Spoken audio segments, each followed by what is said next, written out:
Don't do it. Stay back! আজ থেকে ২৭ বছর আগে মুক্তি পেয়েছিল সাড়া জাগানো সিনেমা টাইটানিক। এই সিনেমায় লিওনার্দো ডিক্যাপ্রিও এবং কেট উইন্সলেটের রসায়ন এখনও দর্শকদের চোখে লেগে আছে। বিশেষ করে তাদের রোমান্টিক অন্তরঙ্গ দৃশ্যগুলো এখনও আলোচনা সমালোচনার খোরাক যোগায়। সম্প্রতি এক সাক্ষাৎকারে কেট উইন্সলেট জানিয়েছে, টাইটানিকের অন্তরঙ্গ দৃশ্যের কথা ভেবে এখনও তিনি আতঙ্কিত হন, যে দৃশ্য ভক্তরা তাকে কখনো ভুলতে দেয় না। টাইটানিকের পর কেটের অসাধারণ ক্যারিয়ার তৈরি হয়েছিল। উদাহরণ দেওয়ার মতো আরও অনেক সিনেমায় তিনি অভিনয় করেছেন। তবু টাইটানিকই বছরের পর বছর ধরে তাকে চিনিয়ে দেওয়ার মাধ্যম হিসেবে ব্যবহার করছেন সবাই, আর ভক্তরাও সেটা রীতিমতো লুফে নিয়েছে।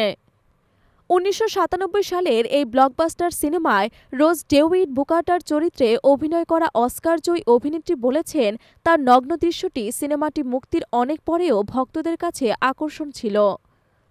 এমনকি ১৭ বছর পরেও ভক্তরা অটোগ্রাফের আশায় সেই স্কেচটি নিয়ে তার কাছে গিয়েছিল, কিন্তু বিব্রত উইন্সলেট স্পষ্ট জানিয়ে দিয়েছিলেন, তিনি এখন আর এই সিনেমার অংশ হতে চান না। তিনি বলেন, লোকেরা আমাকে প্রায়শই স্বাক্ষর করতে বলেন, কিন্তু আমার সেই দৃশ্য দেখে কাউকে অটোগ্রাফ দিতে স্বাচ্ছন্দ্য বোধ করি না। এটা খুবই অস্বস্তিকর বিষয় আমার জন্য। টাইটানিক সিনেমায় সাদা কালো নগ্ন দৃশ্যটি সিনেমার সবচেয়ে আইকনিক ভিজুয়ালগুলির মধ্যে একটি হয়ে ওঠে। উইন্সলেটের জন্য এটি একটি অপ্রত্যাশিত বোঝা হয়ে দাঁড়িয়েছিল।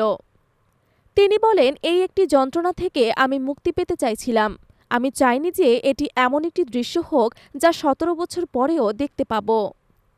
টাইটানিকের বিশ্বব্যাপী সাফল্য সত্ত্বেও উইন্সলেট স্বীকার করেছেন, এর কিছু অংশ তাকে অস্বস্তিতে ফেলেছে। প্রায়শই সাক্ষাৎকারে তিনি বলেছেন, কিছু দৃশ্য দেখে খুবই অস্বস্তিকর লাগছিল, বিশেষ করে যখন তার ক্যারিয়ার বিকশিত হয়েছিল। তাই এই অতীত ভুলে থাকতে চেয়েছেন সবসময়। যদিও এই টাইটানিকই তাকে হলিউডের সবচেয়ে দামি অভিনেত্রীদের একজন হিসেবে প্রতিষ্ঠিত করেছে। পরবর্তী দ্য লিডার এবং লেভারডে সিনেমায় অভিনয়ের মাধ্যমে তিনি প্রমাণ করেছিলেন তার পরিসর টাইটানিকের তারকা ক্রসড রোমান্সের বাইরেও বিস্তৃত। তবুও তিনি যত প্রশংসাই অর্জন করুক না কেন, বিশ্ব এখনও তাকে রোজ হিসেবে মনে রেখেছেন।